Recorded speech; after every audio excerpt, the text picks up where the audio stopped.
I miss him too. We found out David was autistic when he was 3 years old. Me and my husband, we just completely lost our words. Like, what we're going to do now? What's going to happen to him? David's parents were delighted when Whitefield offered him a place. So that it was the school we chose because it had a reputation to be the best one in Europe for autistic children. I trust in the school to look after my son.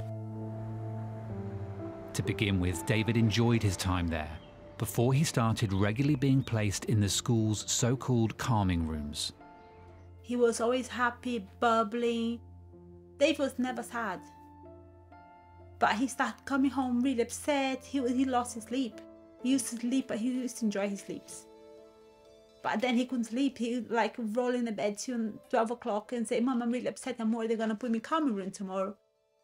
Ricardo, who's a police officer, says David became increasingly distressed over a number of months. So the following day I attended school. And asked him a lot of stuff to show me the common room because I was expecting to see a sensory room or a room with the sofas, with a nice TV, with, music, books. And it was a cell, even worse than the cell. Small, no water, no food, no light, and no fresh air. Ricardo noticed a camera in the room and asked to see records of his son's time there. In this report, staff observed David there for 3 hours.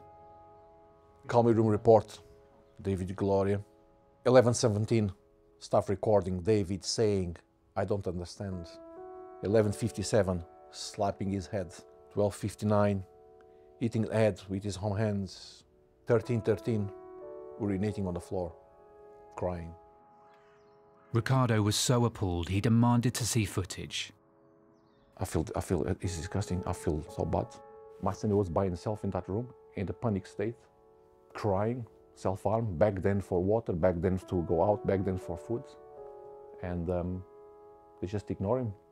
Yeah, it's not human what they've done with my son. When I saw that the footage, I couldn't believe. It's torture. David, how did that make you feel inside, being placed in the rooms? I was sweaty, I was angry, I was upset. And they don't listen to me, they was ignoring me. They left me to be in the floor.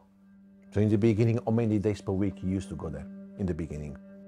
One day per week. And then in the end? 5 days per week. And what did they used to tell you, why they placed you there? Because I was not sensible, that's why. That's what they used to say to you, you weren't being sensible? Yeah. David doesn't appear in any of the 500 hours of CCTV footage handed to the police, highlighting the scale of the use of seclusion at the school. David was a happy boy. A normal boy socializing with family, friends and going everywhere. And it's not the case now. His family say his time spent in the rooms has had a huge impact on David. What's happening in that Whitefield school destroys my son's future. I feel like powerless. You know, how me as a parent allow a school done to my son for so many years. And I wish I could go back on time and remove my son from the school. The government says what happened at Whitefield is abhorrent. Ricardo says he wouldn't have expected prisoners to face the same treatment. Common room, it was a cell, but the only crime David has is special needs. Noel Tetheridge, BBC News.